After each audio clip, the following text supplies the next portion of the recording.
Ay mga tol! Pagbati ng pag-ibig at kapayapaan sa ating lahat ulit.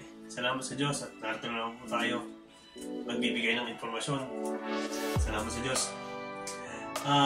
Ito po, tungkol po sa truck job hiring po ulit ang ating pag-uusapan.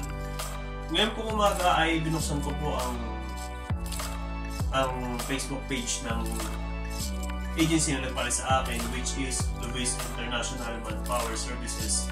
Shoutout po ulit sa inyo, Ma'am Joy, Ma'am Beth, Ma'am Mariel, at sa lahat po ng mga staff dyan. Ingatan po naman namin ng Panginoon. Yun, nakita ko po 2 days ago na meron po silang ongoing interview bound for Poland. Ito po yung 1, 2, 3, 4, 5, 5 po sa kanila ay aking kakilala. So, wala po akong update kung sino-sino po ang bumasa. Pero yung isa ko pong kumpare ay yun, kasama tulong ng paano eh, nakasama po sa trade test na gagawin. Yun, balita sa akin, tumawag sa akin. The rest, hindi ko pa po alam kung sila ko ay bumasa. Kaya po ako nag-video tungkol dito ay masasabi ko lang po ay mas maganda na mag-apply walk-in sa agency. Kasi kung matatandaan po ninyo, nung last month nag-post po ako ng tungkol sa job hiring kay JGB Associates na which is nag-post din sila sa kanilang Facebook page na meron silang manpower pooling. O yun, nagko-collect sila ng mga candidates para sa New Zealand.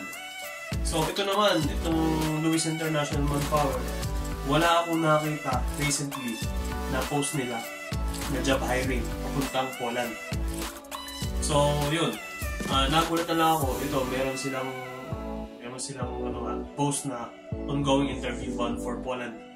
So which is siguro nag-post sila tapos dinilit ka agad or hindi talaga sila nag-post ng job hiring kasi yun nga, matatandaan ninyo yung nag-post si JGB Associates tapos after that marami ng pila, sobrang dinumog ng mga trailer truck driver na talagang masasabi natin marami talagang mga kamalibela natin o asyete o kung ano man tawag natin, body o tol, yun, na marami sa atin na nangangarap makapunta ng Europe, ng Canada, ng New Zealand, ng Saudi, ng Bahrain, ng Dubai, at kung saan pa sa Brunei, yun.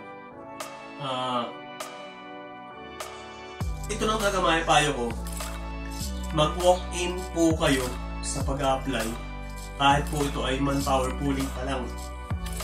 Yun, para kapag meron na silang job order o ready visa para sa truck driver, trailer truck driver, i-follow up nyo na lang po. Yun. Pagpunta nyo po nun, mag-walk-in applicants kayo, mag-fill up kayo ng application form, tapos hingin nyo po yung number nila for follow up kapag meron na po silang hiring. Kung hindi pa po, kung wala pa po job order. So, yun po ang pinaka-advantages talaga ng pag-walk-in sa mga agency. O kaya naman po, i-email nyo sa kanilang legitimate email address. Basta siguraduhin nyo lang po na talagang yun po yung kanilang legit na email address para ma-receive nila. So, yun. So, ibigay ko rin po sa inyo ang information. Yung talagang legit na Facebook page ng Luis Manpower Services. Iligay ko po sa title o sa caption ng aking vlog. Okay, guys? Yan. Kahit po hindi pa pinopost, mag-search na po kayo ng mga email address o mag-walk-in po kayo para sa application. Yun. Para po maging candidate po kayo pagpunta sa abroad. Yun. Yun lang po. Maraming salamat sa Diyos. Pagkakataon ito. See you next. Hindi na ako yun, para ako nag-rap.